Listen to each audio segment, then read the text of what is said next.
ఈరోజు ప్రియ సోదరి సోదరు ఒక అద్భుతమైన మర్మాన్ని దేవుడు మాట్లాడాలని ఇష్టపడుతున్నాడు. ఈరోజు పగిలిపోయి దేవుని మందిరానికి వచ్చావు. కొన్ని పరిస్థితులు నేను నీ యొక్క కాన్ఫిడెన్స్ని పగలగొట్టాయి. కొన్ని పరిస్థితులు నీలోని ధైర్యాన్ని పగలగొట్టాయా? కొన్ని పరిస్థితులు నీలోని సెల్ఫ్ సెంటర్డ్నెస్ని, అంటే నేను అన్నీ నేను చేయగలుగుతాయి, ప్రతి ఒక్కటి నేను చేయగలుగును, everything I can do, everything I can handle, ప్రతి ఒక్కటి నేను చేయగలుగుతాననే కాన్ఫిడెన్స్ని ఏదన్నా సంఘటన బ్రేక్ చేసిందా? నాకు ఏ జరగదు, ఐఎమ్ 100% సేఫ్ అనే ఒక ఇల్యూషన్ని ఏదన్నా పగలగొట్టిందా? కొన్నిసార్లు నీ శరీరంలో పగలగొట్టబడ్డావా? కొన్నిసార్లు నీ బంధాల్లో పగలగొట్టబడ్డావా? కొన్నిసార్లు నీ అహంకారము పగలగొట్టబడిందా? కొన్నిసార్లు మెడవంచని స్వభావము ముక్కచెక్కలైపోయిందా? కొన్నిసార్లు రెబలియస్ స్పిరిట్ అనేది పగిలిపోయిందా? కొన్నిసార్లు ఇంకా నా వల్ల కాదు ఇది, ఇంకా నా ఇండిపెండెన్స్ అంతా బ్రేక్ అయిపోయింది. ఈరోజు కొన్నిసార్లు ఆ యొక్క పాత్ర పగిలినప్పుడు కొన్నిసార్లు నీ యొక్క ఇండిపెండెన్స్ కొన్నిసార్లు బ్రేక్ అయిందా? కొన్నిసార్లు స్టబర్నెస్ బ్రేక్ అయిందా? కొన్నిసార్లు ప్రైడ్, గర్వము బ్రేక్ అయిందా? కొన్నిసార్లు ఎమోషనల్ రియాక్షన్స్, భావోద్వేగంగా ఆ చంచలత్వము కొన్నిసార్లు పగలగొట్టబడిందా? ఈరోజు అలాంటి పరిస్థితుల్లో ఉన్నట్లయితే ఈరోజు దేవుని మందిరానికి ఎందుకు నేను పగిలిపోయేటట్టు దేవుడు చేస్తాడని ఈరోజు బాధపడుతూ వస్తే ఒక మాట చెప్పాలని ఆశపడుతున్నా. అభిషేకము బైబిల్లో ఆదికాండం నుంచి ప్రకటన గ్రంథం వరకు ఎవరికైనా విస్తృతంగా ప్రవహించిందంటే ప్రతి పాత్ర పగలగొట్టబడిన అనుభవం కూడా వెళ్ళిందని దేవుని సేవకుడు మరొకసారి జ్ఞాపకం చేస్తున్నాను. No difference, that's a universal phenomena. ప్రతి పాత్ర పగలగొట్టబడింది. ఈరోజు పగలగొట్టబడుతున్న అనుభవం వెళ్తున్నట్లయితే this is not for me, ఇది నా కొరకు కాదు, నేను ఇలా అవుతుందని ఎక్స్పెక్ట్ చేయలే, నేను ఇలాంటి పరిస్థితులు నా జీవితంలో వస్తాయని నేను కనీసం కల కూడా కనలేదయ్యా, గుండె పగిలిపోయింది అంటే ఈరోజు నేను చెప్పాలని ఆశపడుతున్నా, విరిగి నలిగిన పాత్రే దేవునికి చెప్పట్లేదు ఇష్టమైన బలి. ఈరోజు ఇష్టమైన బలి అర్పణగా, దేవుడు ఆగ్రహించే బలి అర్పణగా, దేవుడు గణపరిచే బలి అర్పణగా, దేవుడు అంగీకరించే బలి అర్పణగా అభిషేకము పొర్లి పారే అనుభవంలో ఇల్లు నింపబడ్డం కాదు, సర్వలోకము ఆ యొక్క సువాసన ద్వారా ఏమైందంట? సర్వలోకం ఏమైందంట? సువాసన ద్వారా గణపరచబడింది. సర్వలోకము సువాసన ద్వారా ప్రభావితమైంది. సర్వలోకము ఆ సువాసన ద్వారా స్థిరపరచబడింది. ఒక మాటలో చెప్పాలంటే సర్వలోకము ఆ సువాసన యొక్క జ్ఞాపకానికి, కార్యసిద్ధ అనుభవంలోకి, అనాయింటింగ్ పవర్ కిందకి సర్వలోకము ఆ ప్రభావితము చేయబడింది. ఈరోజు అడుగుతున్నా, మనలో చాలామంది విలువైన అత్తరు జటామాంసి లాంటి అభిషేకం మనలో ఉండొచ్చు, కొత్తగా పొందుకోవాల్సిన అవసరంలే, అది తెలియని వాళ్ళు మాట్లాడే సత్యం. కానీ బైబిల్ సెలవిస్తున్న సత్యం ఏంటంటే, చూడండి, అపోస్తుల కార్యము చాలా తీయాల్సిన అవసరం లేదు. పరిశుద్ధాత్మ దేవుని చేత నింపబడిన అపోస్తలులు, ముఖ్యంగా దైవజనులు లేదా అభిషేకం గురించి పొర్లిపార అనుభవంలో వచ్చిన ప్రతి దేవుని సేవకుడు కానీ, ప్రతి ప్రవక్త కానీ, ప్రతి విశ్వాస వీరుడు కానీ, ప్రతి ఒక్కరు కూడా వారి జీవితంలో దేని గుండా వెళ్ళారండి? బిగలు చెప్పండి. పగలగొట్టే అనుభవం గుండా వెళ్ళారు. యాకోబు ఇశ్రాయేలుగా మార్చబడ్డాడు. పెనియేలు అనుభవం ఏమయ్యాడు చెప్పరేంటండి? పగలగొట్టబడ్డాడు. Yes or no? బైబిల్లో ఆ దావీదు మనందరికీ తెలిసింది. దావీదు తల మీద ఏముంది? అభిషేక తైలం వచ్చిన తర్వాత సుమారు టీనేజ్ వయసులో అభిషేకించబడ్డాడు. రాజైంది ఎప్పుడు? 30 సంవత్సరాల వయసు. ఈ మధ్యలంతా ఏమయ్యాడు? ఒక్క మాట ఏంటండి? ఒక్క మాట ఇది అయ్యాడు. ఏమయ్యాడు? పగలగొట్టబడ్డాడు. యోసేపు ముందే ఏర్పరచబడినవాడు, కలల భావం చెప్పగల అభిషేకం ఉంది, ముందే అభిషేకం చేత నింపబడ్డవాడు. కానీ ఆయన అభిషేకం బయటకు రావడానికి మధ్య వ్యవధిలో 13 సంవత్సరాలు ఏమయ్యాడు? బిగ్గర చెప్పండి, త్వరగా చెప్పండి. యేసుప్రభు వారు ప్రపంచానికి అభిషేక ప్రవాహముగా ఈరోజు పొర్లిపార అనుభవంలోకి రావడానికి యేసుప్రభు వారు కూడా ఏమయ్యాడు? బిగ్గర చెప్పండి, పగలగొట్టబడ్డాడు. ఎవరు పగలగొట్టబడలేదు? పగలగొట్టబడకుండా అభిషేకం అలా పొర్లిందని ఎవరైనా చూపగలిగితే, if you can show that. ఈరోజు అభిషేకం అంత ఆషామాషి కాదండి. It's not that easy. ప్రభువాని అభిషేకం నాలో పొర్లి పారాల ప్రభువాని ప్రార్థన చేసిన తర్వాత అభిషేక ప్రవాహాన్ని దేవుడు ఒక్కసారి ఆరంభించాలని ఆశపడితే, అభిషేక ప్రవాహంలో మొట్టమొదటిగా దేవుడు మన జీవితంలో చేసేది ఏంటండి? త్వర చెప్పాలి. మళ్ళీ ఏం చేస్తాడు? బిగ్గర చెప్పండి, బిగ్గర చెప్పండి. పగలగొట్టే అనుభవం గుండా తీసుకెళ్తాడు. బహుశా ఈరోజు కెరియర్లో బ్రేక్ అయ్యి, ఫైనాన్షియల్గా బ్రేక్ అయ్యి, కొన్నిసార్లు బంధాల్లో బ్రేక్ అయ్యి, కొన్నిసార్లు బిజినెస్లో బ్రేక్ అయ్యి, కొన్నిసార్లు పరిచయలో బ్రేక్ అయ్యి, శరీరంలో బ్రేక్ అయ్యి, అవయవాల్లో బ్రేక్ అయ్యి, బహుశా ఎటువంటి బ్రోకెన్ సిచ్యువేషన్లో వచ్చావో తెలీదు. నీ నుండి పొర్లిపార అభిషేకం ప్రవహించునుగాక. ఈరోజు అభిషేకాన్ని మనం 3 స్థానాలుగా చూడవచ్చు. పాత్ర, ఒక్కసారి దృశ్యం చూడండి, మన దృశ్యం త్వరగా చూస్తాం. మోటో ప్రామిస్ మీద అభిషేకానికి 3 సింబల్స్ ఉన్నాయి అక్కడ, చెప్తారా?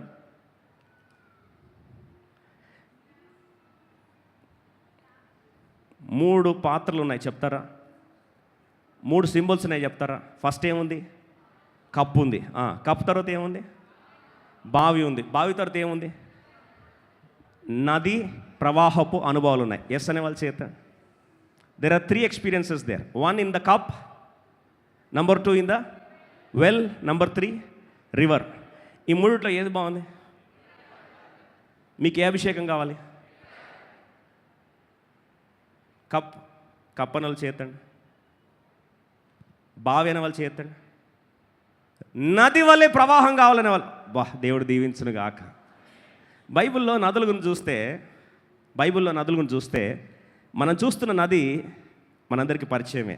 ఏజ్కేల్ గ్రంథం 47వ అధ్యాయం 1వ వచనంలో ఆ నది పుట్టిందంట. ఈ అభిషేక ప్రవాహపు నది ఏం చేసింది తెలుసా? అది ఎక్కడెక్కడ పారిందో సమస్తం ఏమైంది? త్వర చెప్పాలి.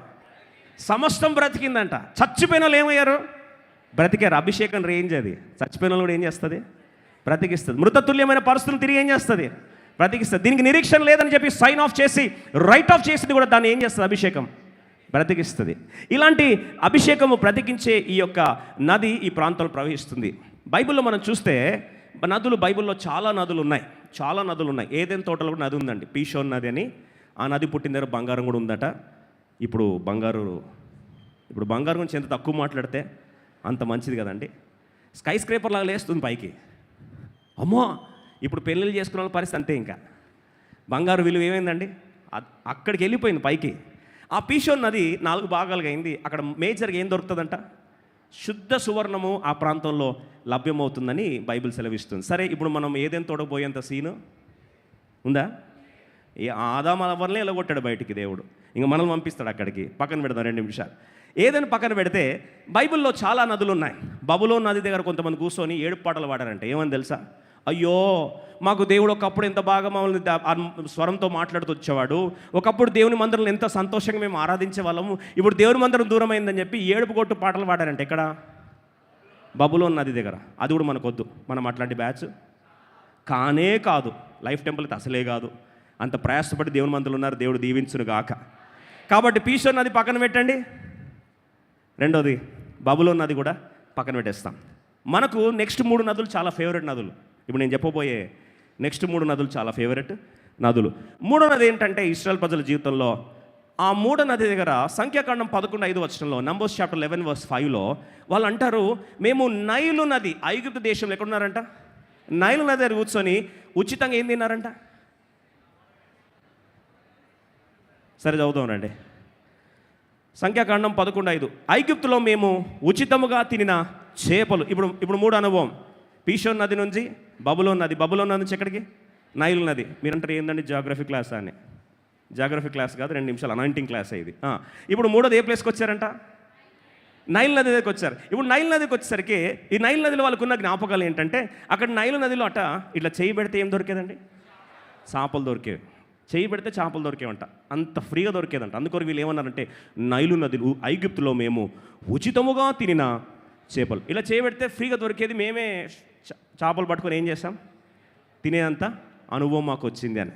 రీసెంట్గా ఒక ప్రాంతంలోకి వెళ్తే బోట్ రైడింగ్కి వెళ్ళేసరికి అక్కడ బ్రదర్స్ అడిగారు, బ్రదర్ మీకు ఏమైనా ఫ్రెష్గా వేడివేడిగా మీరు లైవ్ చేప తినాలని ఉందా అని. నేను చేపలు తినలే బ్రదర్ అని.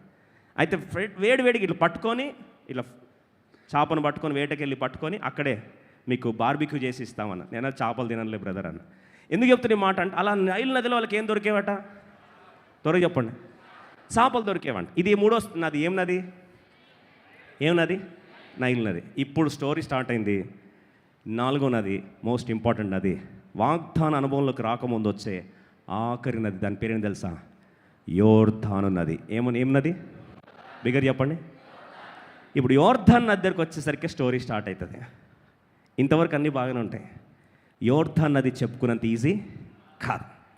యోర్దాన్ నది అనుభవంలోకి రాకపోతే వాగ్దాన అనుభవం అనే ఆ స్థానంలోకి నువ్వు జీవితంలో వచ్చే ప్రసక్తి లేదు. Unless you cross Jordan you can never see the promise land. వాగ్దాన నెరవేర్పు రావాలి అంటే యోర్దాన్లో నువ్వు కాలు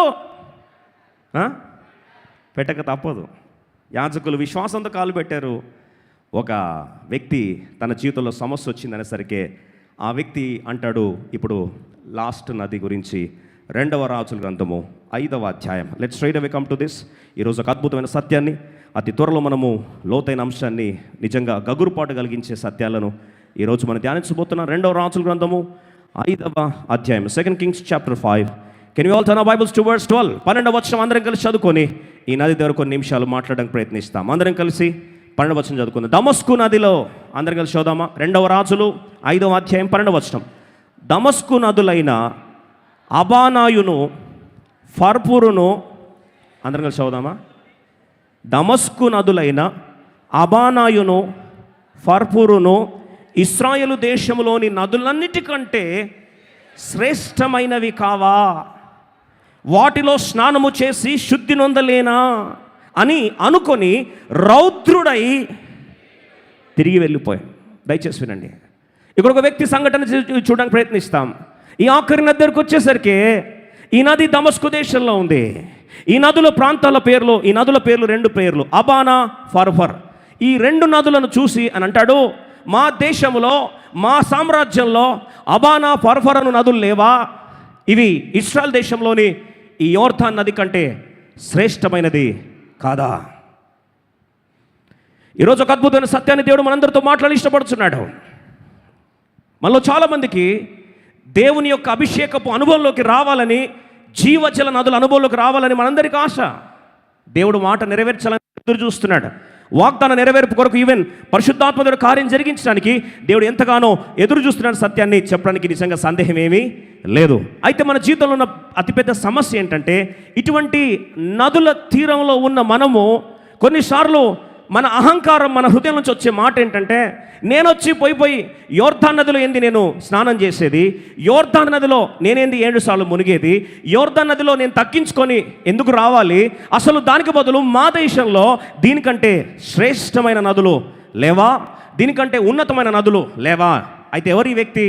దయచేసి ఈ వ్యక్తి గురించి కూలకషంగా, చిన్నగా, క్లుప్తంగా కొన్ని అమూల్యమైన సత్యాలు ఈ వ్యక్తి గురించి ధ్యానించే ప్రయత్నం చేస్తాం. తన పేరు నయమాను. నా వెనకాల చెప్పండి. ఎందుకొరకు ఈ వ్యక్తి గురించి ధ్యానించబద్దులమై ఉన్నామంటే, చూడండి, వాస్తవంగా నూతన నిబంధనలు యేసు ప్రభువు వారి యొక్క పరిచర్య ప్రపంచం ఆరంభించబడిన పిమ్మట సుమారు ఏలియా గురించి 29 సార్లు ప్రస్థానం నూతన నిబంధనలు పరిశుద్ధాత్మ రాశాడు. ఏలియా దైవజనుడి గురించి 29 టైమ్స్, చూడండి, ఏలియా అనే మాట నూతన నిబంధనలో 29 సార్లు దేవుడు రిపీట్ చేశాడు. కానీ ఎలీషా, 2 అంతల ఆత్మాభిషేకం పొందిన ఎలీషా తన పేరు మాత్రము ఒకేసారి రాశాడు. ఎన్నిసార్లు రాశాడు? ఒకేసారి రాశాడు. అది ఎవరి గురించి రాశాడు తెలుసా? లూకాసు వార్త 4వ అధ్యాయం. అందరం కలిసి లూకాసు వార్త 4:27. యేసు ప్రభువు వారి గురించిన అభిషేకం గురించి దేవుడు మాట్లాడుతూ, తిరిగి అభిషేకం గురించే మాట్లాడుతూ, యెహోవా ఆత్మ నా మీద బలముగా ఉన్నది, ప్రభు యొక్క ఆత్మ నా మీద బలముగా ఉన్నదని యేసు ప్రభువు వారి అభిషేకం యొక్క ప్రభావం గురించి ప్రస్తావిస్తూ, అందరం కలిసి 4వ అధ్యాయం 27 వచనంలో ఒకేసారి నూతన నిబంధన ఎలీషా పేరు వచ్చింది. కలిసి చదవడం ప్రయత్నిస్తాం. మరియు ప్రవక్త అయిన ఎలీషా కాలమందు ఇశ్రాయేలులో అనేక కుష్ఠరోగులుండినను సిరియా దేశస్థుడైన నయమాను తప్ప మరి ఎవడును శుద్ధి నొందలేదని నేను మీతో నిశ్చయముగా చెబుతున్నాను. చాలండి. ఇక్కడ ఎవరి పేరు ప్రస్తావించబడింది? ఎవరి పేరు ప్రస్తావించబడింది? ఎలీషా పేరు ప్రస్తావించబడింది. అయితే పరిశుద్ధాత్ముడు రాస్తూ అంటున్నాడు, ఇక్కడ ఎలీషా కాలమందు ఇశ్రాయేలులో అనేక కుష్ఠరోగులు ఉన్నారు. ఎంతమంది ఉన్నారండి? బైబిల్ సెలవిస్తుంది చాలామంది కుష్ఠరోగులు ఇక్కడ అనేకులు ఉన్నప్పటికీ, ఎంతోమంది ఉన్నారు, ఒక్కరు కాదు, ఇద్దరు కాదు, ఆ ప్రాంతమంతా కూడా అనేకులు ఇక్కడ ఉన్నప్పటికీ ఈ యొక్క కుష్ఠరోగులు కొన్ని వందలు, బహుశా వందల మంది కుష్ఠరోగులు ఉన్నప్పటికీ దేవుడు ఆ దినాల్లో ఎలీషా పరిచర్య ద్వారా, ఎలీషా అభిషేకం ద్వారా ఈ రెండంతల అభిషేకానికి పాత్రులుగా చేసింది మాత్రము ఒకే ఒక కుష్ఠరోగి అంట. ఎవరండి ఆయన? బిగ్గర చెప్పండి. ఇదంతా దేవుడు ఎవరి గురించి చెప్తున్నాడు తెలుసా? లూకా సువార్త 4:18. కాంటెక్స్ట్ చూద్దాం. అభిషేకం గురించి లోతైన సత్యాన్ని ధ్యానిస్తున్నాం. Luke 4:18 అందరం కలిసి చదువుకుందాం. లూకా సువార్త 4:18 అందరం కలిసి చదువుకుందాం. అందరం కలిసి చదువుకుందాం. ప్రభువు ఆత్మ నా మీద ఉన్నది. చాలు. Anointing of the spirit of God. దేవుని ఆత్మ నా మీద ఉన్నది. ఇప్పుడు దేవుని ఆత్మ నా మీద ఉన్నప్పుడు పరిశుద్ధాత్మ దేవుడు అభిషక్తుడు, క్రీస్తు అనగా అభిషక్తుడైతే ఇక్కడ రాయబడిన మాటలో బీదలకు సువార్త, రెండవది బీదల సువార్త ప్రకటించకైనా నన్ను అభిషేకించను, చెరలో ఉన్న వారికి విడుదల, గ్రుడ్డి వారికి చూపు, అలాగే నలిగిన వారికి విడుదల, అలాగే ప్రభు యొక్క హితవత్సరము ప్రకటించడానికి. ఇన్ని ఆశీర్వాదాలు నేను అభిషక్తుడిగా నేను ఈ పరిచర్య చేయడానికి నేను వచ్చాను అని దేవుడు జ్ఞాపకం చేస్తూ, దయచేసి రండి, జ్ఞాపకం చేస్తుంటాడు. ఇప్పుడు నా అభిషేకం గురించి మాట్లాడక మునుపు ఏలియా అభిషేకం గురించి మీకు అందరికీ తెలుసు కదా. అలాగే ఎలీషా అభిషేకం గురించి మీకు తెలుసు కదా. ఎలీషా అభిషేకం ఏలియా కంటే ఎంతండి? 200 అభిషేకం ఉంటే అక్కడ చాలామంది కుష్ఠరోగులు ఉన్నారంట. ఎంతమంది ఉన్నారండి? చాలామంది కుష్ఠరోగులు ఉన్నారు. కానీ నయమాను ఒక్కడేమయ్యాడు?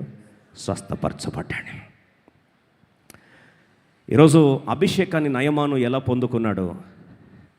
ఈరోజు ఇదే సత్యాన్ని గ్రహించడానికి ఇష్టపడితే అలనాడు దేవుడు చేసిన కార్యాన్ని ఈ దినాల అభిషేకము పొర్లి ప్రవహించి ప్రతి సమస్యను పరిష్కరించునుగాక.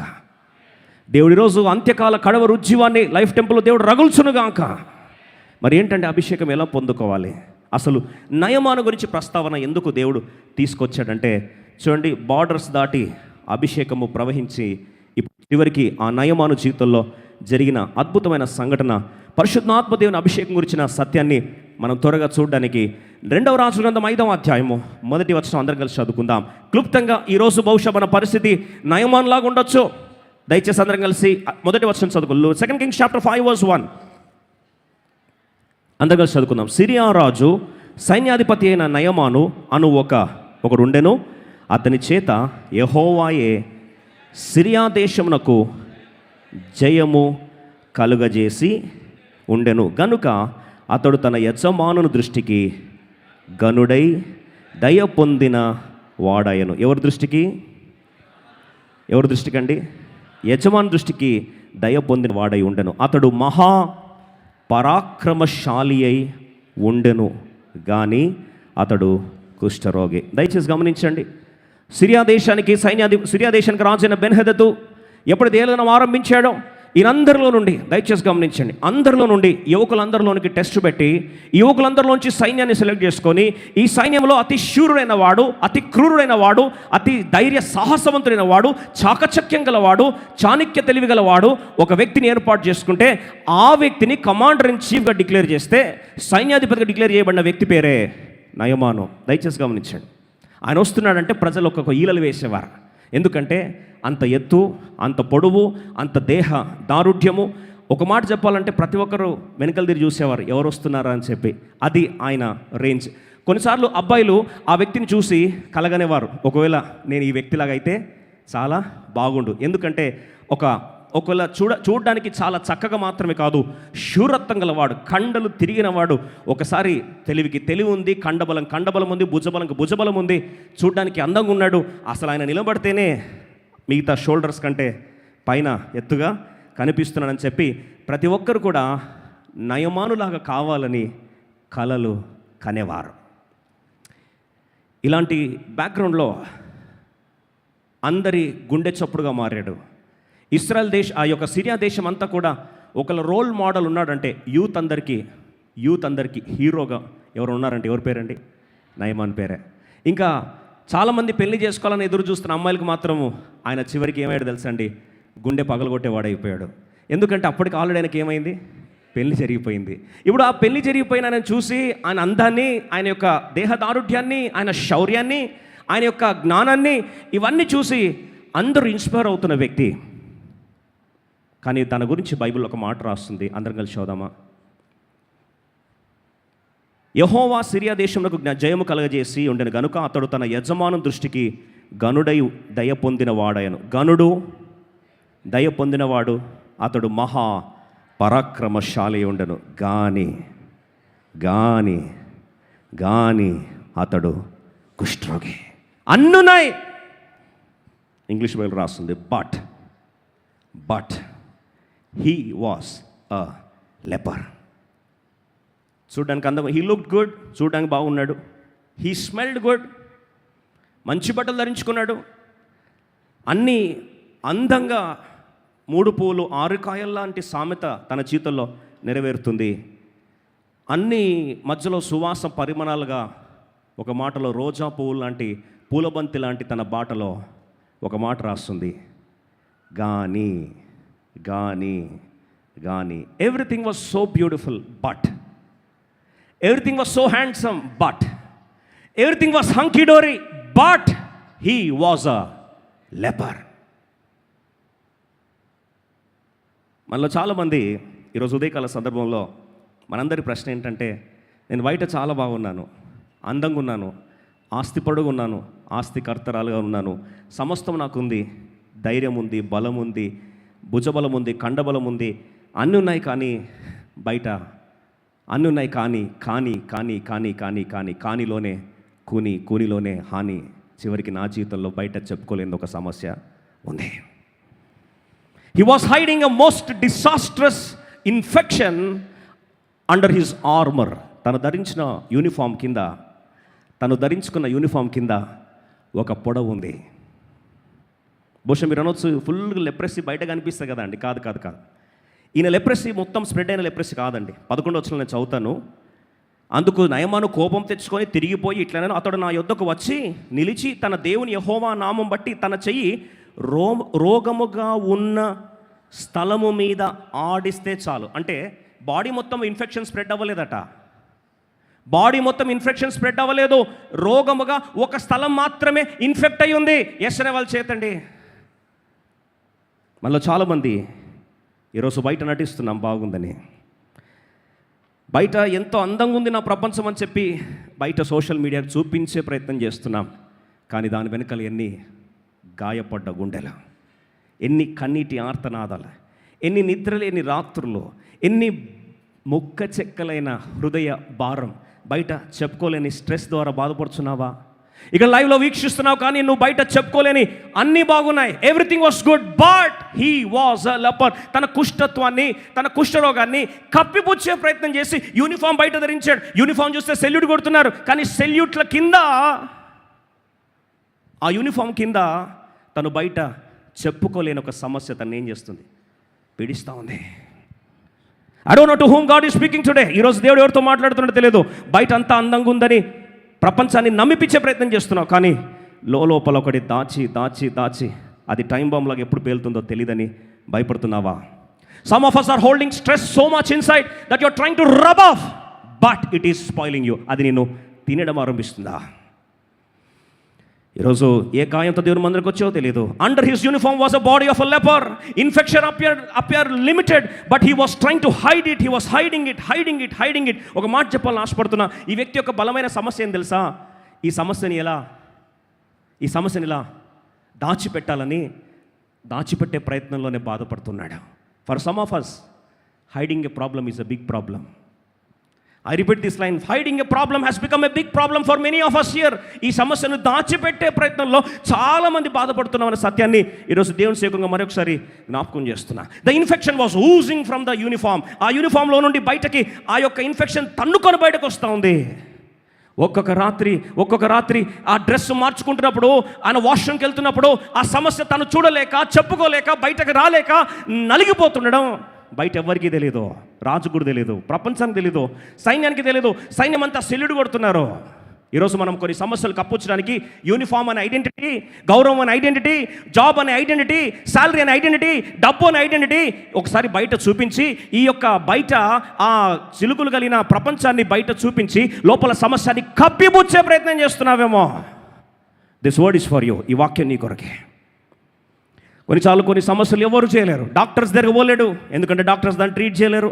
పోనీ హాస్పిటల్కి పోలేడు, హాస్పిటల్కి ఇంకా వైద్యం అందలేదు, పోనీ ఈ సమస్య బయట చెప్పుకుంటామంటే ఎవరు కూడా మార్చలేరు. ఆ సమస్యను మార్చగలిగేవాడు ఒకే ఒకడు, ఆయన అభిషేక్తుడు. అభిషేకము కొన్ని మానవులు చేయలేని పనులు కేవలం అభిషేకం మాత్రమే చేయగలుగుతుంది. ఎస్ అని వాళ్ళు చేస్తారా? ఈరోజు అది పరిచయం చేయాలని మీకు ఆశపడుతున్నా. కొన్ని బయట ఎవరు కూడా హీల్ చేయలేరు. అధికారం ఉండొచ్చు కాక, కానీ సమస్యకు పరిష్కారం రాకపోవచ్చు. కొన్నిసార్లు you need a personal God, you need ed anointed. కొన్నిసార్లు అభిషేక్తుడు నీ జీవితంలో ఎంటర్ అయ్యేదాకా, అభిషేకం ప్రవహించేదాకా కొన్ని సమస్యలు ఎప్పటికీ తీరవు, మారవు. మానవుడు ఎవరు దాన్ని బాగు చేయలేరు. There was no leprosy hospital, there was no medicine, there was no painkillers, there was antibiotics. ఒకటే, ఈ సమస్య పరిష్కరించాలంటే ఒకే ఒకటి, అది అభిషేక్తుడు మాత్రమే చేయగలడు. ఇంకో బాధకరమైన విషయం చెప్పాలని ఆశపడుతున్నా. తనకు ప్రతిరోజు ఎలా సమస్యను పరిష్కరించుకోవాలనే ప్రయత్నమా, లేదా బయట ఎవరికి తెలియకుండా దీన్ని మేనేజ్ చేయాలా? ఎందుకంటే బయట తెలిస్తే ఉద్యోగం పోతుంది, అధికారం పోతుంది, భవిష్యత్తు పోతుంది. ఒక మాటలో చెప్పాలంటే స్టేటస్, పవర్, పెడిగ్రీ, ఒక మాటలో ఫైనాన్సెస్, ఇన్ఫ్లుయెన్స్, రెస్పెక్ట్ అన్నీ ఒక్కసారి ఏమవుతాయి? కొలాప్స్ అయిపోతాయి. సిరియా దేశానికి ఒక ఆరాధ్య దైవంగా పెరుగుతున్నాడు, హీరోగా పెరుగుతున్నాడు. కానీ తన మనసులో మాత్రము ఎంత నలిగిపోయి ఉన్నాడో, ఆ సమస్యకు పరిష్కారం దొరకలేక బాధపడుతున్నాడు. He was acting as an icon of the generation. He was acting as Syrian's hero, but heart of hearts he needed somebody else. మనసులో మాత్రం ఈ సమస్యను పరిష్కరించేవారు ఎవరుంటే బాగుండని బాధపడుతూ ఉన్నాడు. ఒక మాట చెప్పాలని ఆశపడుతున్నా, దయచేసి ఈ మాట గమనించండి. Every house has a problem, every family has a problem. మళ్ళొకసారి చెప్తున్నా, ప్రతి ఇంటికి ఒక సమస్య ఉంటుంది. అవునని వాళ్ళు చేద్దండి. కొంతమంది కూర్చొని నటిస్తూ ఉంటారు, ఇక్కడ ఏం ప్రాబ్లమ్స్ లేవని, పుట్టడానికి ప్రాబ్లమ్స్ పెట్టుకొని నయమాన్లాగా బిల్డప్ ఇస్తూ ఉంటారు కొంతమంది పైన. కానీ లోపల తెలుసు ఎట్లండి ఏమవుతుందో ఏంటో అని. ఒక మాట చెప్తా, if your rich or struggling, your educated uneducated, నువ్వు చదువుకున్నా చదువులేకపోయినా, నువ్వు ఐటీ జాబ్ హోల్డర్ అయినా, నువ్వు డాక్టర్ అయినా, నువ్వు యాక్టర్ అయినా, చిన్న కిరాణా కొట్టైనా, ఆటో డ్రైవర్ అయినా, ఇంకేదైనా పని మనిషి అయినా, ప్రతి ఇంటికి, చెప్పట్లేదు ఏంటండి, ప్రతి ఇంటికి సమస్య ఉంది అనే వాళ్ళు చేతండి. దేవుడు దీవించిన గాక. అయితే ఒక మాట చెప్పాలని ఆశపడుతున్నా, every house has a problem, but let me tell you this, every problem has a purpose. ప్రతి ఇంటికి ఒక సమస్య ఉంది, కానీ ప్రతి సమస్యకు ఒక ఉద్దేశం ఉంది. నిజంగా ఉద్దేశం ఉందని వాళ్ళు దేవుని కనపరుచుతారు గాక. Yes, every problem has a purpose, every house has a problem. మరి ఈరోజు ఈయన ఇంట్లో ఇంత సమస్య వచ్చింది కదండి, ఈ సమస్యకి పర్పస్ ఏంటండి అంటారా? త్వరలో తెలుసుకోబోతున్నా. ఈయన ఇంటికి సమస్య, ఈ వ్యక్తి యొక్క సమస్య కేవలం ఒక ఇంటికి సమస్య కాదండి. ఈ వ్యక్తి యొక్క సమస్య దేవుడు ఎందుకు ప్రవేశింపజేశాడు తెలుసా? ఈ వ్యక్తి సమస్య ద్వారా సిరియా దేశాన్ని రక్షించుకోవాలని దేవుడు ఆశపడ్డాడు. ఒక మాటలో ఒక ఇంటికి సమస్య దేశానికి ఏమవుతుంది? రక్షణ సువార్తగా దేవుడు మార్చుకున్నారు గాక. ఇలా చెప్పగలవా? Lord, my families problem may become nations salvation. నా కుటుంబ సమస్య దేశానికి రక్షణగా దేవా మార్చును గాక అనేవాళ్ళు చప్పట్లు కూడా దేవుని కనపరుస్తాం. ఈరోజు చాలామందికి ఉన్న సమస్య ఏంటంటే, నువ్వు పెళ్లి చేసుకుని ఉండొచ్చు, పెళ్లి చేసుకోకపోయి ఉండొచ్చు, పెళ్ళయి డైవర్స్ అయి ఉండొచ్చు, లేదా చదువుకుండొచ్చు, చదువు లేకపోయి ఉండొచ్చు, ఉద్యోగం ఉండొచ్చు, లేకపోవచ్చు, లేదా నువ్వు అందంగా ఉండొచ్చు, లేకపోవచ్చు, నీకు జుట్టు చాలా ఎక్కువ ఉండొచ్చు, లేదా జుట్టు చాలా తక్కువ ఉండొచ్చు. ప్రతి ఇంటికి, ప్రతి వ్యక్తికి, చెప్పరేండి, ప్రతి వ్యక్తికి సమస్య ఉంటుంది. వెంట్రుకలు ఎక్కువ ఉన్నోడికేమో చిన్నగా చేసుకుంటే బాగుండు, వాడు ఎంత బాగున్నాడు కదా అని చిన్నోడిని చూసి బాగుండు అనుకుంటారు. వెంట్రుకలు తక్కువ ఉన్నావు ఏమనుకుంటుంది, వాళ్ళకి ఎంత తల వెంట్రుకలు ఉన్నాయి కదా అని చెప్పి వాళ్ళని చూసి ఏం చేస్తారు? బాధపడుతూ ఉంటారు. ప్రతి ఇంటికి, ప్రతి వ్యక్తికి ఏముంటుంది? త్వరగా చెప్పాలి, సమస్య ఉంటుంది. కానీ ఈ నయమాని యొక్క సమస్యను, ఈ నయమాని ప్రాబ్లమ్ని ఒకరోజు బహుశా ఒక మాట చెప్పాలని ఆశపడుతున్నా. అందరిదే దాచాడండి. ఇంటికి వచ్చాడు, ఇంటికి వచ్చి షర్ట్ ఓపెన్ చేసి అలా హ్యాంగ్ చేశాడు. ఈ సమస్యను ఒకే ఒక బిడ్డ చూసింది. తన పేరు ఇశ్రాయేలు దేశపు చిన్నది. బిగ్గర చెప్తారా? బిగ్గర చెప్పండి. ఇశ్రాయేలు దేశపు బిగ్గర చెప్ప ఇశ్రాయేల్ దేశపు చిన్నది. ఆ చిన్నది చూసిందంట ఇంట్లో పనామే, ఇంట్లో బానిసలుగా. ఈ నయమాన్ యొక్క స్పెషాలిటీ ఏంటంటే దేశాల మీద దండయాత్ర చేయడం. అక్కడున్న ఆడబిడ్డలు ఏం చేసేవాడు, ఎత్తుకొచ్చేసి బానిసలుగా ప్రకటించి, స్లేవ్స్గా ప్రకటించి తల్లిదండ్రుల నుంచి దూరం చేసేది, తల్లిదండ్రులను అనాథలు చేసేది, తల్లిదండ్రులు అనాథలైన పిమ్మట ఈ బిడ్డను తీసుకొచ్చి బానిసగా ప్రకటించేది. ఇలా చాలామంది చేస్తే ఒక పిల్లని చూశాడు, దాన్ని తీసుకెళ్ళి ఇంట్లో ఏం చేశాడు, భార్య అనేది అండి ఇంట్లో పనికి ఎవరైనా కావాలంటే సరే ఈ పిల్ల ఏదో బాగుందని చెప్పి తీసుకొచ్చి ఇంట్లో పనికి పెట్టుకున్నాడు. చూడండి, తల్లిదండ్రులు చంపాడు, ఆ బిడ్డ ఏమో అనాథ అయిపోయింది, దేశం బానిసగా ప్రకటించబడింది. ఊరు కాని ఊరు, దేశం కాని దేశము. ఇప్పుడు స్వేచ్ఛ స్వాతంత్రాలు కలిగిన పౌరురాలు కాదు, తను ఒక బానిస చెలికత్తె. ఇంకో మాటలో she was just an orphan and she was a foreigner, she was a servant. ఒక మాటలో చెప్పాలంటే షీ వాజ్ నోబడి. బైబిల్లో ఒక మాట బాధకరమైన విషయం ఏంటంటే ఆ బిడ్డకు పేరు కూడా రాయబడలే. ఇశ్రాయేలు దేశపు చిన్నది. ప్రియ సోదరి సోదరుడు, మనలో చాలామంది నేను చిన్నోడిని దేనికి పనికొస్తాను, నేను రేపు తీర్పులో నన్ను తీసుకెళ్ళి చంపేస్తారేమో, నన్ను తీసుకెళ్ళి చంపేస్తారు, వాడుకొని ఎక్కడెక్కడ ఇన్ఫర్మేషన్ బయట లీక్ అవుతుందని చెప్పి ఈ యొక్క ఇంటెలిజెన్స్ బ్యూరో వాళ్ళు నన్ను తీసుకెళ్ళి చంపేసి నన్ను సమాధి చేస్తారేమో అని బాధపడుతుండొచ్చు. ఒక మాట చెప్పాలని ఆశపడుతున్నా. ఆ చిన్నది చూసినప్పుడు మనసులో తనకు ఆలోచన వచ్చింది, ఈ సమస్యకి పరిష్కారం మనుషులు ఎవరు ఇవ్వకపోవచ్చు, ఈ సమస్యకు పరిష్కారం మనుషులు ఎవరు ఇవ్వకపోవచ్చు, కానీ షోమ్రోను దేశంలో, మా దేశంలో ఒక దైవజనుడు ఉన్నాడు, ఒక అభిషక్తుడు ఉన్నాడు. అందరం కలిసి 3వ వచనం చదువుదామా? 3వ వచనం చదువుదాం. అది షోమ్రోన్లోనున్న 2 Kings chapter 5 verse 3 అందరం కలిసి చదువుకుందాం.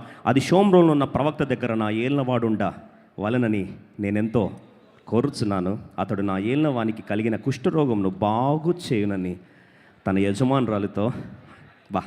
ఓ మాట చెప్పాలని ఆశపడుతున్నాండి. చరిత్ర ఒక్కసారి టిల్ట్ అయింది.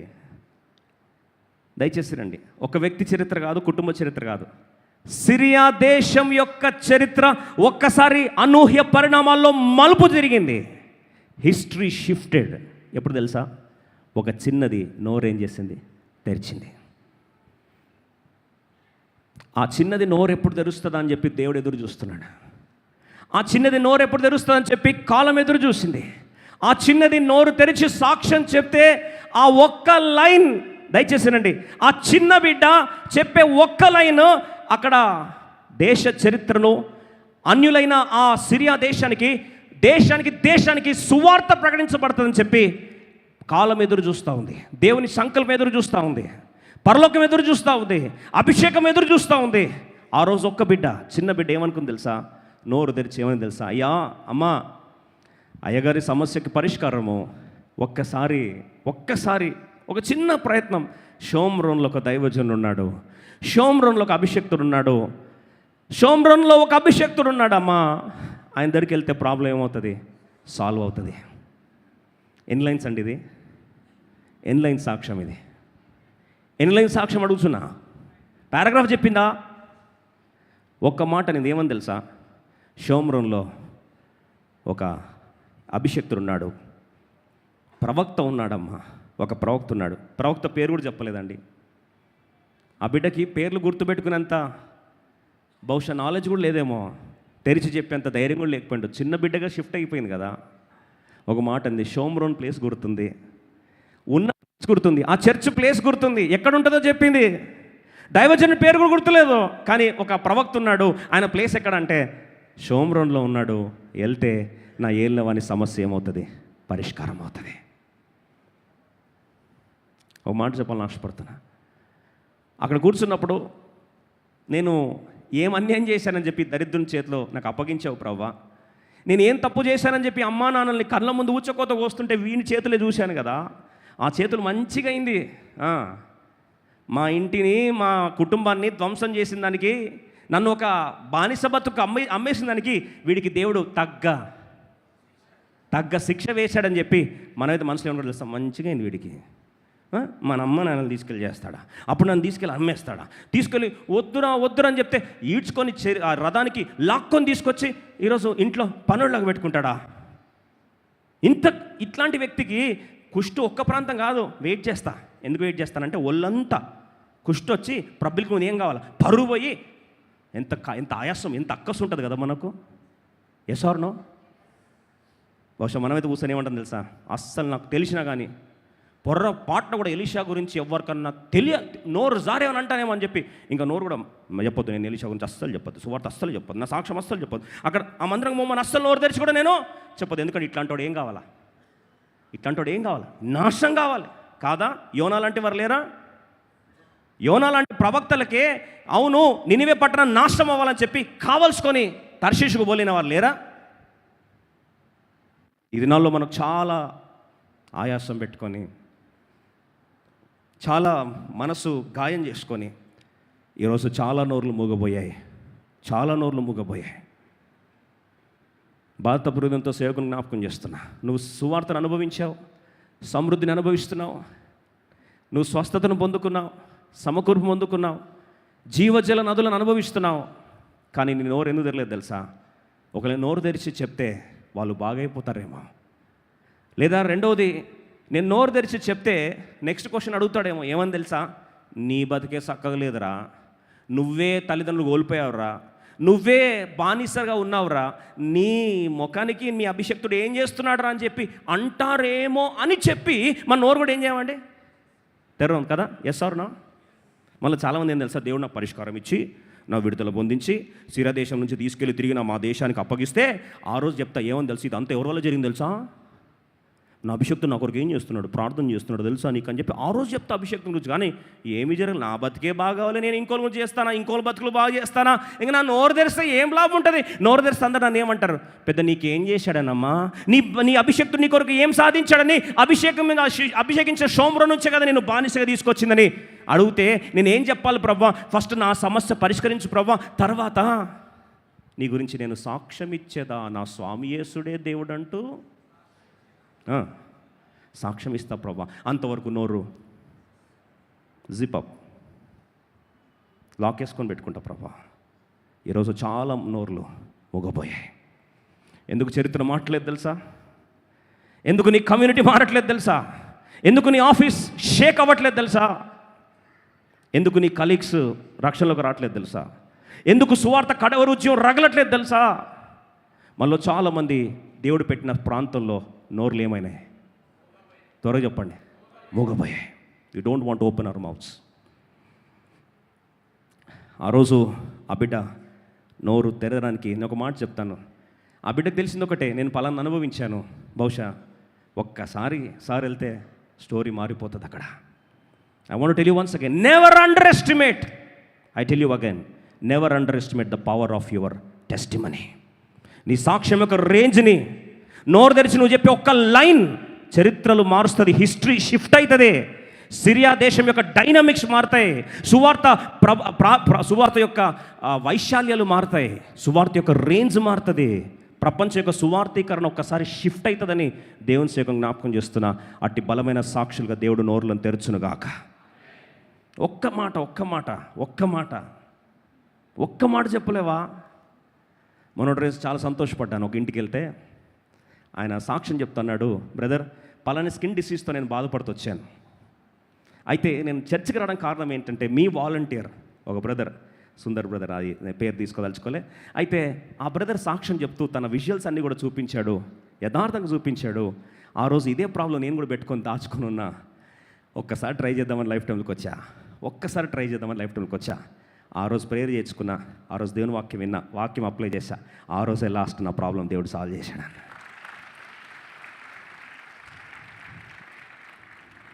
ఒక్క మాట సాక్ష్యం ఒక బ్రదర్ చెప్తే ఇంకో కుటుంబం ఏమైంది? రక్షణ పొందడమే కాదు, స్వస్థత పొందుకోవడమే కాదు, ఈరోజు వారి ద్వారా ఒక నలుగురు దేవుని మందిరంలో, 4 కుటుంబాలు దేవుని మందిరంలో చేర్చబడ్డాయి. అందుకో ప్రభు అన్నాడు, మీరు యూదయ సమరయ బూదిగంతలో మీరు నాకేమవుతారు? సాక్షులే ఉంటారు. ఒక మాట చెప్పాలని ఆశపడతాను. దేవుడు ప్రతి ఒక్కరిని వాడుకుంటాడు, అన్యులు కూడా వాడుకుంటాడు. మీరు నమ్మరంటే చిన్నదాన్ని వాడుకున్నాడు. ఇస్రాయల్ దేశపు చిన్నదాన్ని షీజ్ అ స్మాల్ చైల్డ్, చిన్న బిడ్డను వాడుకున్నాడు. ఏం పెద్ద ఆర్టికులేషన్ లేదు, లాంగ్వేజ్ లేదు, ఏం లేదు. ఆమె నోరు తెరిచింది, చరిత్ర షిఫ్ట్ అయింది అంతే. ఒక్కసారి నోరు తెరిచింది, ప్రపంచం షేక్ అవ్వడం కాదు, పరిశుద్ధాత్ముడు ఒక్కసారి తబ్బిబ్బై నూతన నిబంధనలో ఆ నయమాను పేరు రాయడానికి కారణమైంది. ఒక్క నోరు తెరిస్తే, ఒక్క చిన్న బిడ్డ నోరు తెరిస్తే సాక్ష్యం రేంజ్ అదే. మీరు అనుకోవచ్చు దేవుడు ఎవరైనా వాడుకుంటాడు తెలుసా? ఖురేష్ని దేవుడు వాడుకున్నాడు, ఫరోన్ దేవుడు వాడుకున్నాడు. అసలు ఈ అధ్యాయం స్టార్టింగ్లో ఏం చదవండి. సిరియా రాజు సైన్యాధిపతి అయిన నయమాను అను ఒకడుండెను, అతని చేత యెహోవాయే సిరియా దేశంలో జయం కలుగజేశాను. ఎవరిచ్చారు విజయం అంట? అసలు నయమాన్ని వాడుకుంది ఎవరండి? త్వరగా చెప్పాలి. దేవుడే వాడుకున్నాడు, అన్యుని కూడా వాడుకున్నాడు కాదా? అసలు అసురుల మీద విజయం ఇస్తుంది ఎవరిస్తున్నారంట? యెహోవాయే ఆయనకి ఏమి ఇస్తున్నాడు? విజయం ఇస్తున్నాడండి. అందుకో బైబిల్లో చూడండి, యెషయా గ్రంథం 44:28 కానీ, ఏజ్కేల్ గ్రంథం 30:24-25 వచనాలు కానీ, అన్యులను కూడా నేను వాడుకుంటానన్నాడు దేవుడు. అన్యుల్ని వాడుకుంటాడు, చిన్న బిడ్డల్ని వాడుకుంటాడు. దేవుని పరిచర్య కొరకు, సాక్ష్య పరిచర్య కొరకు వాడబడని పాత్ర అంటూ ఏది చెప్పరు? మరొకసారి చెప్తారా? దేవుని పరిచర్య కొరకు, సాక్ష్యపు పరిచర్య కొరకు వాడబడని పాత్ర అంటూ లేదు. ఒక్క మాట తెరిచింది అంతే, ఒక్క మాట, వన్ సెంటెన్స్. చరిత్ర ఏమైందండి? మారిపోయింది. ఇప్పుడు వెంటనే బయలుదేరాడు. స్టోరీని కట్ చేస్తాం. నేరుగా రాజు దగ్గరకు వచ్చాడు. రాజు పర్మిషన్ ఇచ్చాడు, ఆయన తీసుకెళ్ళి ఇశ్రాయేల్ దేశపు రాజు దగ్గరకు వచ్చాడు. ఈ రాజు వార్తని సరిగ్గా భయపడిపోయాడు. వెంటనే దైవజనుడు ఎలీషా అన్నాడు, ఏం భయం నక్కర్లే, పంపించండి వాడిని అన్నాడు. వాడిని తీసుకొని, ఇప్పుడు దయచేసి వినండి, దేశం నుంచి లెవెల్ తగ్గి గణపరచబడిన దేశం, విజయం పొందిన దేశం, ఇప్పుడు బానిస దేశానికి వస్తున్నారు. స్టేజ్ 1 దిగాడు. స్టేజ్ 2 దయచేసి వినండి. స్టేజ్ 2 నేరుగా రాజు దగ్గరికి వెళ్ళాడు. రాజు ఏమో భయపడిపోయి బట్టలు చింపుకున్నాడు. ఇప్పుడు ఏం చేస్తాడు? ఇంకో సాకు పెట్టి ఇంకోసారి దంతాడమని అన్నని చెప్పి వాడు భయపడ్డాడు. ఇప్పుడు ఆయన భయపడేసరికి ఇప్పుడు వెంటనే ఏం చేశాడు? వార్త వచ్చింది, దైవజనుడు న్యూస్ పంపించాడు, నా దగ్గర పంపించండి అని. చూడండి, అసాధ్యాలు ఉన్నప్పుడు మామూలు స్పీకర్లు భయపడతారు, ప్రవక్తలు ఏం చేస్తారు? సంతోషిస్తారా? పంపించండి. Because prophets will speak to impossibilities. అసాధ్యాలతో మాట్లాడే వాళ్ళు ఎవరండి? ప్రవక్తలను పంపించమన్నాడు. వచ్చాడు. చూడండి, ప్యాలెస్ నుంచి ఒక సేవకుని ఇంటి దగ్గరికి వచ్చాడు. సేవకుని దగ్గరికి ఇంటికి వచ్చేసరికి ఎన్ని స్టేజ్లు దిగుతున్నాడు చూడండి. ఘనమైన దేశం నుంచి ఘనతహీనత పొందిన దేశానికి వచ్చాడు. రాజు ప్యాలెస్ నుంచి, రాజభవనం నుంచి ఒక సేవకుని మైక్ కట్ అవుతుంది, సేవకుని ఇంటికి వచ్చాడు. ఇప్పుడు సేవకుని ఇంటికి వచ్చిన తర్వాత ఎక్స్పెక్ట్ చేశాడు, బహుశా ఈయన బయటకు వచ్చి బాగా మెసేజ్లు, బాగా క్రూసైడ్లు, బాగా అడ్వర్టైజ్మెంట్ చూసారేమో, టచ్ అనే వాళ్ళని బాగా ఎక్కువ చూసినట్టున్నాడు. ఎవరండి? ఈ నయమాన్ని చూసి ఏమన్నా తెలుసా? వెయిట్ చేస్తున్నాడు బయట. ఇప్పుడు దేవుడు వచ్చి, దైవజనుడు వచ్చి బయట ఇప్పుడు అంటున్నాడు చూడండి, అందుకు నయమాను కోపం తెచ్చుకొని తిరిగిపోయి ఇట్లనే అతడు నా యొద్దకు వచ్చి నిలిచి తన దేవుడిని యెహోవా నామమును బట్టి తన చెయ్యి రోగముగా ఉన్న స్థలము మీద ఆడించి కుష్ఠరోగమును మానుపునని నేను అనుకొంటిని. ఇంత ఎక్స్పెక్టేషన్తో వచ్చాడు. ఏమని తెలుసా? వచ్చే వెంటనే ఇంకా సేవకుడు వస్తాడు, వచ్చి యేసు నామం పేరట అనేసరికి అలాని తర్వాత గాయపడ్డ ప్రాంతాలు ఏం చేస్తారంట? చెయ్యి ఆడిస్తూ ఉంటారంట. ఇప్పుడు సార్ ఏమో షర్ట్ ఇప్పేస్తారంట, వాళ్ళందరూ చూస్తూ ఉంటారంట, ఇంత సీన్ చేస్తారంట అని ఎక్స్పెక్ట్ చేశాడు. ఎవరండి? ఎవరు? మనలో చాలాసార్లు దేవుని కార్యానికి అడ్డుపడేది ఏం తెలుసా? మన ఎక్స్పెక్టేషన్లే. ఇది ఇలా జరగాలి అని ముందే ఒక ఎక్స్పెక్టేషన్ పెట్టుకొని వస్తాం. అది జరగకపోయేసరికి రౌద్రంతో ఊగిపోతున్నాడంట, కోపం వచ్చేసి సావు పో, నాకు అవసరమే లేదు, ఏం లేవా అని చెప్పి ఏం చేశారండి? వదిలేసి పారిపోదాం అనుకున్నాడు. దయచేసి రండి, మనలో చాలాసార్లు ఒక ఎక్స్పెక్టేషన్ దేవుని మందికి వచ్చావా? దయచేసి రండి, దేవుడు నీ ఎక్స్పెక్టేషన్ని సాటిస్ఫై చేయకపోవచ్చు, కానీ నీ డిజైర్ని మాత్రము దేవుడు సాటిస్ఫై చేస్తాడు. నీ హృదయంలో ఆశను దేవుడు తీర్చునుగాక. ఎక్స్పెక్టేషన్స్ వద్దు, డిజైర్ ఉందా? ఆశతో వచ్చావా? పరిష్కరిస్తాడు. ఎలా, ఎప్పుడు, ఏంటి? దేవునికి నువ్వు రూల్స్ పాస్ చేయకు, దేవునికి నువ్వు ప్లాన్స్ ఇవ్వకు. ఎందుకంటే ఆయన సృష్టికర్త, మనం ఆయన సృష్టించిన సృష్టి అనే సత్యాన్ని గుర్తించాలి. God knows how to do it. వెంటనే దైవజనుడు అన్నాడు, వెరీ సింపుల్. దైవజనుడు అన్నాడు, నువ్వు వెళ్ళి యోర్దాన్ నదిలో ఏం చేయాలి? 7 సార్లు మునుగు అన్నాడు. యోర్దాన్ నదికి వెళ్ళి ఏం చేయాలి? 7 సార్లు మునుగు అని చెప్పాడు. ఎన్నిసార్లు అండి? 7 సార్లు మునుగు అని చెప్పాడు. ఇప్పుడు స్టేజ్ 1 ఏమో సిరియా నుంచి ఇజ్రాయెల్ దిగాడు. రాజభవనం నుంచి ప్రవక్త ఇంటికి దిగాడు. ప్రవక్త ఇంటి నుంచి ప్రవక్త రాకుండా ఎవరినిచ్చి పంపించాడండి? తన దాసుడినిచ్చి పంపించాడు. దయచేసి గమనించండి. ఇప్పుడు ఎప్పుడైతే దాసుడు ఈ వర్తమానం ఇచ్చి తన దాసుని పంపించాడో మైక్ కట్ అవుతా ఉంది. ఇప్పుడు వర్తమానం ఇచ్చి సేవకుడు రాకుండా, అభిషక్తుడు రాకుండా తన పనివాడిని, తన సర్వెంట్ని చేంజ్ చేశాడండి, పంపించాడు. చూడండి 8వ వచనం చాలా స్పష్టంగా చాలా స్పష్టంగా 10వ వచనంలో ఉంది. ఎలీషా, నీవు యోర్దాను నదికి పోయి 7 మార్లు స్నానం చేయము, నీ ఒళ్ళు మరల బాగై నీవు శుద్ధుడవగుదువని అతనితో చెప్పుటకు ఒక దూతను పంపెను. ఎవరు పంపించాడండి? మానిటర్స్. ఒక దూతను పంపించాడు. ఇప్పుడు నువ్వు వెళ్ళి ఈ దూత నువ్వు వెళ్ళి ఈ మాట వారు చెప్పు అని చెప్పాడు. ఇప్పుడు దూత వెళ్ళాడు. దయచేసినండి, ఈయన ఎవరిని ఎక్స్పెక్ట్ చేశాడు? ఎలీషాని ఎక్స్పెక్ట్ చేశాడు. ఎలీషా బదులు ఎవరు వస్తున్నారు? దూత వస్తున్నాడు. ఎన్ని స్టేజ్లు దిగాల్సి వస్తుందో చూడండి. ఎలీషా బదులు దూత వస్తే ఆ గాయం ఎంత తగ్గించుకోవాల్సి వస్తుందో మీరు చూడండి. సరే, లాస్ట్కి దూత వచ్చి ఏమన్నాడంటే, పోయి ఎక్కడ మునగాలంట? త్వర చెప్పండి. యోర్దాను నదిలో మునగాలంట. ఇప్పుడు అంటాడు, మా దేశంలో దీనికంటే శ్రేష్టమైన నదులు ఉన్నాయి. అబానా, ఫర్ఫరా నదులు ఉన్నాయి. పోయి మురికి నీళ్ళలో, ఈ యోర్దాను లాంటి మురికి నీళ్ళలో నన్ను మునుగుమంటావా అని రౌద్రుడై తిరిగి వెళ్ళిపోయాను. He left of. రౌద్రుడై తిరిగి వెళ్ళిపోయాను. ఒక మాట చెప్పి నేను ముగిస్తాను. మనలో చాలామంది ఇన్ని స్టేజులు దిగాం. సిరియా నుంచి ఇజ్రాయెల్కి వచ్చాం. రాజు యొక్క భవనం నుండి సేవకుని ఇంటి దాకా వచ్చాం. సేవకుని ఇంటి నుంచి సేవకుని దూత చెప్పేదాకా వచ్చాం. కానీ లాస్ట్ స్టేజ్కి వచ్చి ఇంకా నేను దీనికంటే తగ్గలేను, దీనికంటే తగ్గడం నా వల్ల కాదు, ఇంకెంత తగ్గమంటారండి మనిషి అని చెప్పి, నా సమస్య ఉంది కదా అని చెప్పి తగ్గుతూ వస్తే లాస్ట్కి ఈ మురికి నీళ్ళను తగ్గమంటావా? అది మురికి నీళ్ళు ఒక్కసారి కాదంట. ఎన్నిసార్లు అండి? 7 సార్లు దక్కాలంట. వదిలేసి రౌద్రుడు ఏం చేశాడు? వెళ్ళిపోయాను. He left of. మళ్ళీ చాలామంది అద్భుతానికి ఎందుకు దూరం ఉన్నారు తెలుసా? రక్షింపనేరకుండా దేవుడు హస్తము కూర్చగాలేదో, రక్షింపనేరకున్నాడు దేవుడు చాతగానోడు కాలేదో, మనకు అద్భుతానికి మధ్యలో మన ఎక్స్పెక్టేషన్స్ అడ్డుకున్నాయా, లేదా రెండోసారి మన అహంకారం. ఇప్పుడు ఈ సెల్ఫ్లో దీని లోపల అభిషేకం ఉంది. ఈ పాత్ర పగలగొట్టకుండా అహంకారం అడ్డుగా నిలిచిందా? గర్వం అడ్డుగా నిలిచిందా? ఈరోజు నేను దీనికంటే తగ్గడం నా వల్ల కాదని గుండె పగిలి something has offended your pride. నీ గర్వాన్ని ఏదైనా ఖాయం చేసిందా? ఎలీషా దైవజనులు కొన్నిసార్లు దేవుడు సేవకుడైన యేసుప్రభు వారు కూడా పరిచర్లో చాలాసార్లు గర్వాన్ని ఎప్పుడు కూడా దేవుడు కొన్నిసార్లు ఏం చేశాడండి? విర్రగొట్టడానికి ఇష్టపడ్డాడు. కొన్నిసార్లు దేవుని మాటని గర్వాన్ని పగలగొట్టచ్చు, కొన్నిసార్లు పరిస్థితుల్ని గర్వాన్ని పగలగొట్టచ్చు, కొన్నిసార్లు అనారోగ్యం నీ గర్వాన్ని పగలగొట్టచ్చు, కొన్నిసార్లు జరగకూడని యాక్సిడెంట్స్ నీ అహంకారాన్ని ఏం చేస్తాయి? పగలగొట్టేస్తాయి. ఒకప్పుడు నువ్వు యాకోబుకున్న వాడివి, ఇప్పుడు ఇశ్రాయేలుగా దేవుని ప్రిన్స్గా మారిపోయేటట్టు కొన్నిసార్లు నీ తొడగొట్టి నరం కొన్నిసార్లు పగలగొట్టబడ్డాయా? ఈరోజు నీ అహంకారం పగలగొట్టబడినప్పుడు I can't be more then this, దీనికంటే తక్కువ నా వల్ల కాదు అంటే 2వ రాజుల 5వ అధ్యాయం 13వ వచనంలో ఆయన పక్కన ఒక సేవకుడు ఉన్నాడంట. అందరం కలిసి చదువుకుందాం. అయితే అతనితో దాసులు ఒకడు వచ్చి, నాయనా, ఆ ప్రవక్త ఏదైనా ఒక గొప్ప కార్యం చేయమని నియమించడలా నీవు చేయకుందువా? అయితే స్నానము చేసి శుద్ధుడవు కమ్మను మాట దానికంటే మేలు కదా అని చెప్పి అయితే స్నానం చేసి శుద్ధుడవు కమ్మను మాట దానికంటే మేలు కదా అని చెప్పినప్పుడు అతడు పోయి దైవజనుడు చెప్పినట్లు యోర్దాను నదిలో 7 మార్లు మునగగా. ఎన్నిసార్లు మునిగాడు? 7 సార్లు. దయచేసినండి.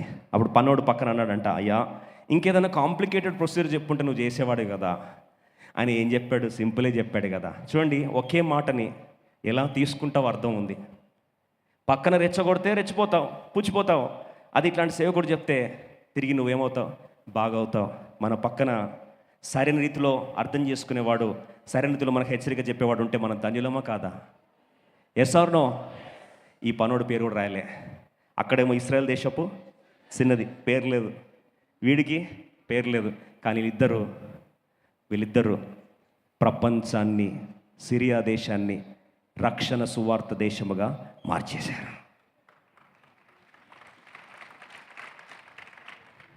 వెంటనే అన్నాడు, రాజా ఒకసారి ట్రై చేయొచ్చు కదా అని చెప్పారు తరీకాలో చెప్తే ఎవరికైనా ఒళ్ళు మండినోడు కూడా ఏమవుతాడండి?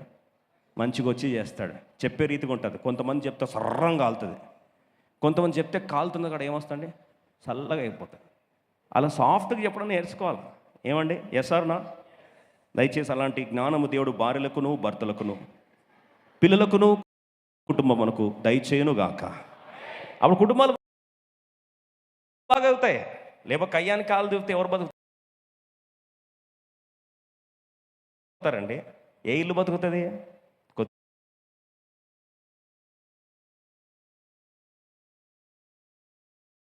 దువ్వి సద్దుమణికి కొద్దిగా కలిపెట్టో కావాలి, కానీ ఏయ్ మనకేం తక్కువ అంటే అక్కడ నుంచి పోయి మళ్ళీ ఫరఫర అబానా నదులు అండి అట్లే కుష్ఠరోగంతో కూర్చో. ఎన్నిసార్లు ముందు ఏం లాభం? మునగాల్సింది ఎక్కడ? ఆ యోర్దాను ప్రాంతానికి వచ్చి ఎన్నిసార్లు మునిగాడు? 7 సార్లు. దయచేసినండి, ఒక్కసారి మునుగుతున్నాడు, లేస్తున్నాడు. ఇప్పుడు ఎన్నిసార్లు తగ్గించుకోవాలి? భూమికి దాక్కుతున్నాడు కింద 7 సార్లు. 7 నంబర్ దేని గుర్తు? ఇప్పుడు కండిషన్ చెప్పాడంట. ఆ 7వసారి ఏమయ్యాడు? కలిసి చదువుకుందాం. అతడు పోయి దైవజనుడు చెప్పినట్లు యోర్దాను నదిలో 7 మార్లు మునుగగా అతని దేహము పసిపిల్ల దేహము వలె నై అతడు శుద్ధుడే. ఎలా అయిపోయాడు? బేబీ సాఫ్ట్ లాగా అయ్యాడంట. బేబీ సాఫ్ట్ లాగా అయ్యాడనేది ఒక కండిషన్. దయచేసినండి, ఎవరిలాగా మారాడు? పసి పిల్ల దేహం వలె మారాడు. ఎవరిలాగా? పసిపిల్ల. ఎప్పుడైతే నువ్వు పసిపిల్లోళ్ళలాగా అయ్యేదాకా నువ్వు తగ్గించుకుంటే, ఎన్నిసార్లు తగ్గించుకున్నాడు? 7 పాయింట్ కాదు మనకు, 7 పాయింట్ కాదు మనకు. పసిపిల్ల మనసు వచ్చేదాకా ఏం చేయాలి? తగ్గించుకునే కృప దేవుడు దయచేయను గాక. 6 సార్లు తగ్గాడు, పసిపిల్లోడు కాలే. 7వసారి సంపూర్ణంగా భూమికి దాకి ఇన్నిసార్లు తగ్గించుకున్నాను ఆయన. ఇంకా లాస్ట్కి ఏ పాత్ర అయ్యాను? అంతా ఇరిగిపోయింది, అంతా ఏమీ లేదు ఇంకా లోపల. అహమో ఈ 3 EGO, exiting God out, edging God out, evicting God out. దేవుని బయట పెట్టేది. నాలో గర్వం ఇంకేది? నాశనం ముందు ఏం నడుస్తుంది? గర్వం నడుస్తుంది. పడు మనకి ఏమొస్తుంది? అహంకారం నడుస్తుంది. అయితే దేవుడు దీనిలోకి ఏమిస్తాడు? కృపిస్తాడు. ప్రభా ఎంత దీనునయ్యానంటే అందరి ముందు నా సమస్యను తెరిచి ఎన్నిసార్లు పసి పిల్లోడిలాగా అయ్యేదాకా. పసిపిల్లోడికి అహంకారం ఉండదు, పసిపిల్లోడికి సెల్ఫ్ ఉండదు. పసిపిల్లోడిది సిగ్గులేదురా నీకంటే నవ్వుతాడు. మత్తయి 18:3లో, మాథ్యూ 18:3లో అక్కడ శిష్యులు అడిగారు, పరలోక రాజ్యంలో నేను గొప్ప, ఎవరు గొప్ప ప్రభు అని అడిగారు. ఏం క్వశ్చన్ అండి? పరలోక రాజ్యంలో ఎవరు గొప్ప? మంచి క్వశ్చన్ కదా. భూలోకంలో ఎవరు గొప్ప అని అడగలేదు. మనలాగా అంత సెల్ఫిష్ కాదు వాళ్ళు పరము గురించి, నిత్యత్వం గురించి ఆలోచించి ప్రభా పరలోక రాజ్యంలో ఫస్ట్ ఎవరు ప్రభు అని అడిగారు. గ్రేట్ ఎవరు ప్రభా? ఎవరు రేంజ్ గొప్పదు ప్రభా? ఈ లోకంలో పేరు అని అడగను నాయన. ఆ పేరు చివరి పెట్టి పలకడం కూడా ఇష్టపడరు. ఈ లోకం చచ్చిపోతే శవం అంటారు నాయన, మాకు ఇవ్వద్దని దైవికమైన మనసుతో వాళ్ళు ఏమనేదంటే పరలోక రాజ్యంలో ఎవరు గొప్ప అది చెప్పు నాయన అన్న. అది ప్రభు అన్నాడు 18:3, మీరు మార్పు నొంది బిడ్డల వంటి వారైతేనే కానీ గొప్ప పక్కన పెట్టండి, పరలోక రాజ్యంలో ప్రవేశింపరని మీతో నిశ్చయముగా చెప్పుచున్నాను. ఎలా కావాలంట? మార్పు నుండి ఎలా కావాలి? బిడ్డల్లా కావాలి. చిన్న పిల్లలు చూడండి, దృశ్యం ఉందా? మీడియా వేస్తారా? చిన్న పిల్లోడు చూడండి, వాడు నవ్వుతూ ఉంటాడు. ఆ పిల్లోడి దృశ్యం ఏంటంటే పెద్దోడిని వేస్తారండి. వీడు చూడండి ఎంత బాగున్నాడు కదా. ఇప్పుడు వాడిని ముఖం మీద వెళ్ళి సిగ్గులేదురా నీకు, మొత్తం నేకెడుగా ఉన్నారు నువ్వు, బట్టలు వేసుకోలేని సిగ్గుపోయిందిరా అంటే వాడు ఏం చేస్తాడు? ఏమంటాడు? అరే నువ్వు దరిద్రుడు అని తిట్టావనుకో, వాడు ఏమంటాడు? సెల్ఫ్ అనేదే లేదు. అహం బ్రహ్మస్మి అంటే ఈ అహం ఏమైపోయింది? సమాధి అయిపోయింది. సమాధి చేటుకు వచ్చి ఎంత హాయిగా ఉంటాడు కదా, ఎంత హ్యాపీగా ఉంటాడు కదా. పిల్లల్లాగా నువ్వు మారితే పరలోకం వచ్చిందిరా నాయన అని చెప్పి దేవుడు జ్ఞాపకం చేసినట్లు మన కుటుంబాల్లో పరలోకం వచ్చిన గాక. దేనికి పంతాలు, దేనికి అహంకారం, దేనికి ఈగో? ఒక్క నిమిషం గుండె అవుతే పుట్టుమని ఒక్క నిమిషం చాలు.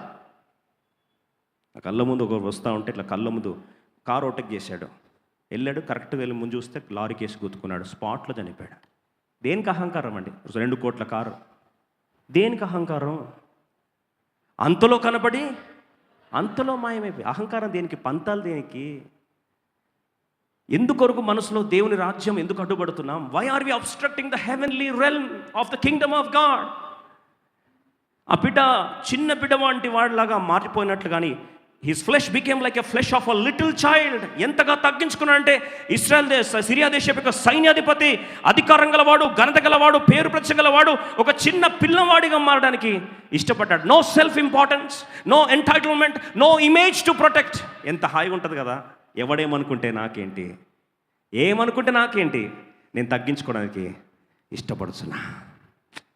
ఎప్పుడైతే ఒక పిల్లవాడిలాగా మారడానికి ఇష్టపడ్డా. అందుకు మత్తయి సువార్త 5:3 ఎవరు పరలోక రాజ్యంలో ధన్యులట. మత్తయి 5:3 త్వర చదవండి. Matthew chapter 5:3.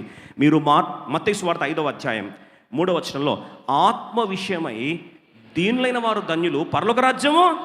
బా, మనందరం పరలోక రాజ్యం, పరలోక రాజ్యం, పరలోక రాజ్యం. పరలోక రాజ్యంలో ఆత్మ విషయం ఏం కావాలంట? బిగ్గర చెప్పండి.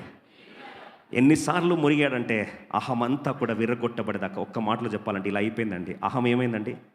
ముక్కలు ముక్కలు అయిపోయి చిన్న పిల్లోడి వలె మారిపోయాడు. And God said, you are done. ఎంత తగ్గించుకోవడానికి నేను ఆజ్ఞాపించానో నువ్వంత తగ్గించుకోవడానికి ఏమయ్యావు? ఇష్టపడ్డావయ్యా. ఇప్పుడు ఎలీషాలో ఉన్న ఏలియాలోని అభిషేకం రెండంతలు ఎలీషాకు వచ్చింది. ఎలీషాలోని అభిషేకం ఎవరికి ఫ్లో అయింది? నయమాను ఫ్లో అయింది. నయమాను స్వస్థ చిత్తుడుగా మారిపోయాడు. ఈరోజు అనేకుల కట్టే అభిషేకము ఈరోజు పొర్లి ప్రవహించునుగాక.